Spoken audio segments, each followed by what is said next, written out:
So boom, this is the part two of the Jermaine Dupri Steve Stout sit down. Just so you're aware, Steve Stout has been an executive in the music industry since the 90s.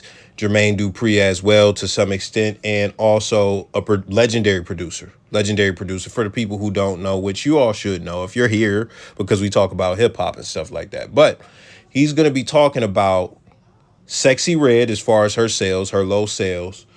He's going to be talking about the industry lying about those types of sales, being good and things like that. And I'm going to give my thoughts on his thoughts, basically, as far as what he said. So before we get to that, be sure to put a like on the video. Thank you. Let's get to it. The industry still tries to make you believe that if if you a hot artist and you got a single, that selling albums don't matter, right? I'm only selling albums don't matter. Yeah, I'm only bringing this up because I seen academics posted today something about Sexyy Red album only doing 28,000 copies, right? In the era that I came in the music industry, if you sold 28,000 copies, you didn't get no other chance to even walk in the building again. You're fired. Like, niggas was not talking to you if you sold 28,000 records, right? And I feel like it's such a disconnect between people understanding the streaming situation and then actually what you're looking at, right? Because if we should be only paying attention to the streaming numbers, then I don't understand why the blogs always try to post what people are selling as an album. Because for people that look at music the way I look at it, it feels like a failure. It still feels like a failure, right? Because I come from an era where the numbers were 80,000, 100, 200, 900, right? You start going that's going this way, it feels like it's going backwards to me. And I'm just saying, because I was a part of the boom. So you think that the number itself is representative of the impact for real? Yes, 100%. Because I actually believe that the streaming numbers is so fucked up. So this is just my opinion, and this is my opinion based on understanding. And I know that he's an industry legend and things like that. He's been he way more stature than me. So it is what it is. Just understand my opinion is just an opinion. That's all it is, man. So with that being said, that we get that disclaimer out of the way. I think he doesn't understand what an album sale is now. And what the difference is between an album sale back then and an album sale now. So when you look at it, just let's really go back in time and think about, because he's right about the numbers as far as back then. Let's think about it real quick. In the 90s, pre-internet, the only way to have your shit broadcasted anywhere, you had to go through the record industry pipeline. You couldn't there was no other place other than radio, TV. That was it. Those are the two places. So to get your music syndicated on radio to where it reaches the whole nation, and then also on TV to where it reaches the whole nation, you had to go through a record label. Those people had to pay BET and all that shit, right? They had to pay all those people, et cetera, et cetera. You know how that shit go. They had to, because they payola exists and shit like that. They try to act like it don't, but it did at one point. It possibly still does. So with that being said, once we get past that, when you look at an album, so that's what goes in, you gotta pay to get this cat all types of places, all this press and all that shit. You pay, and even then, go back and think about this. They had like Little X, or what's his name, Director X. Man, to get a video from the main video guy costs millions of dollars. When you look at Chief Keef or somebody like that, how he came in the game, they was shooting off a local videographer's camera in an apartment. That's what's going on now. You got these guys, it doesn't cost as much to even shoot a video. So keep all that in mind. When you look at an album sale back then, you have to understand you were printing out the whole artwork and everything. You gotta buy the CD case, and then also you gotta print the shit onto a CD, and then you put the insert in there, and voila, you have constructed one album. You had to do a whole manufacturing operation to print multiple albums and have them look high grade and things like that. But this is the other thing you had to do, because it's not enough just to print the album. You had to distribute the album. So what does that mean? You get those printed out in the factory or wherever, the printer or whatever. You put in tens of thousands or hundreds of thousands of units into boxes. You are shipping them all around the country on trucks, possibly even planes. Then once they get to their locations, as far as like, oh yeah, man, this is how much we giving them, Best Buy in bulk, da da da da da. There were people back then who were upset because they had to forecast how many albums that they were going to sell. And sometimes they put less albums out. They printed less albums than the demand called for. So of course the album sales are going to be low, but you maxed out on what you could sell because the label didn't believe in you as far as the forecasting, and they just sent out that amount of albums. So that's how the game worked back then when you really think about it. I'm not sure if this ever crossed his mind. When you really think about it, everything existed physically, and it was a different operation. So that 80K holded more weight because people are going and getting in their car or walking or getting on the subway, then going into some place, spending the money that they worked for, a $10, a $15. Some cases, if they doing double this, probably 20. They're paying that money.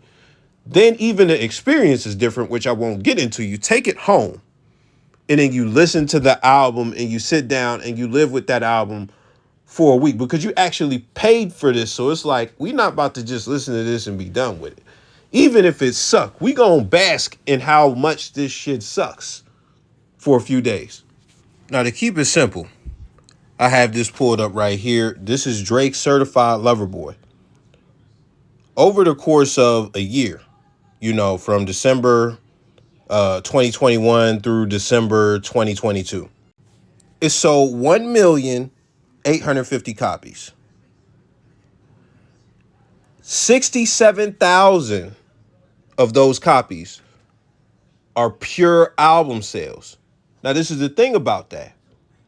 That doesn't even mean it's all physical, because pure album sales is, I want this album, so I purchased the album on iTunes or Amazon or any of these places where you could still buy albums digitally. Or I went and ordered a physical copy. I went and bought a physical copy. I even got a vinyl. So even then, that whole 67,000 is not all physical copies. And this is the biggest rapper on the planet. So with that being said, what you were looking at in comparison to back then, it's a different game. It's a different game. All that means is, because this is how it works now. You pay $10 per month. You might even pay, like I pay with YouTube Premium, like $16 or something like that. Or even if you just like listening to ads, you don't pay nothing if you're on YouTube.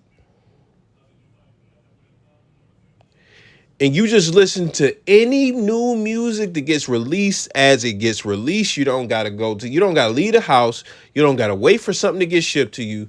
It's no waiting. You go to your smartphone, and for that $10 you pay, or for absolutely free, you begin to listen to the album. And the album sales are really strictly, like, for the most part, I don't want to say strictly, but for the most part, they are just based on how much you in the general public wants to continue to replay this body of work. That's it. So when you look at it, I get what he's saying because of what he comes from and how long he's been in the game. I get it. He's looking at it and he's like, yo, 28,000 is horrible.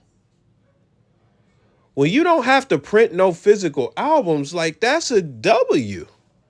Like what overhead are you like really losing when somebody sells 28,000 when they making tens of thousands per show? And I'm guaranteeing that they taking some of that. The label is taking some of that show money. I can almost guarantee it. And that's what it is. Like, because and that's another thing, they started doing 360 deals, and it's like, bro, they taking everything. They taking everything. And even as far as the investment, it's not, I can guarantee you for the average artist, the investment is not that crazy. The investment is not as crazy as it used to be. And even if you want to say it is, when it comes to selling albums, it's not. Now, I'm going to just end it with this. When you look at somebody like Cardi B, who has not released an album in 6 years, but still comes up in all the hottest female rapper conversations, still drops one single a year, every summer, and a single do crazy numbers, and the labels still look at her as a top-notch artist and top everything, and they invest top dollar in her video. I said video because she gets one per year. And she's like, for her to be who she is and she only dropped one album, that's the way the game works. So it's not somebody lying to you like album sales don't matter. It's just that album sales are not what they used to be. That's what it is. And as far as the priority and the money that the label is making, they can still make money off of somebody that's still doing hella shows, getting paid a fucking shit ton. I'm sure Cardi's price as far as her shows and shit like that is a booking price. If anybody book her, I'm sure that shit is something 80,000 to hundreds of thousands probably. One or the other. Like, I'm sure she's not getting booked for no 30K, 50K. No, she's getting booked for something much higher than that, I'm sure. And even then, as far as how much her tour gross, you can go and look it up, man. So with that being said, if somebody like Cardi can still remain in the top tier of rappers as far as, notoriety and things like that, then that's what it is. Like, that's what you look at somebody like NBA Youngboy as well. He streams incredibly well. Most streamed artists on YouTube, all this shit, they love watching his videos. Man, his sales be pretty fucking weak if you go and look. He had one album, I forget the album, it's a AI Youngboy 2 or something like that, whatever it is, man, and it was a good album. But the albums he's been dropping after that have not really sold that much. The albums he's dropped after that have really not had any hits. But he still has a cult following. He is still somebody that the label is going to get behind. They're going to do whatever they can. Guess why? Because he's profitable. And that's what it comes down to.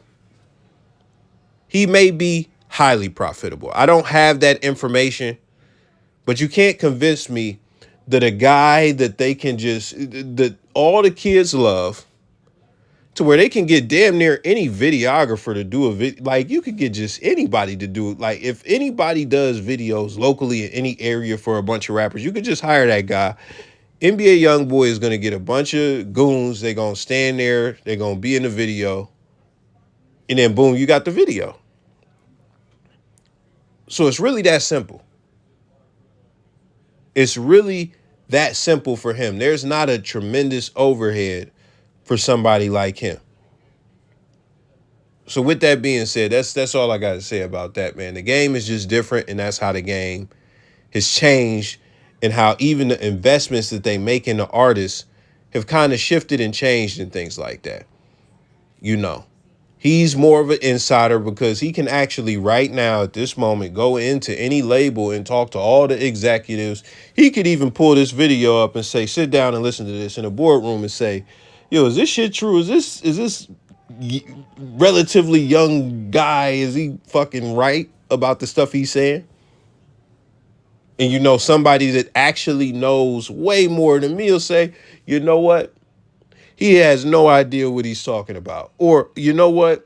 He's kind of right. Or you know what? He's 100%. So he has more access and stuff like that. But that's just how I look at the game based on public information. I hope you enjoyed the video. Be sure to let me know your thoughts in the comments. Also, if you made it this far, be sure to subscribe. I do all types of videos like this. I'll see y'all another day.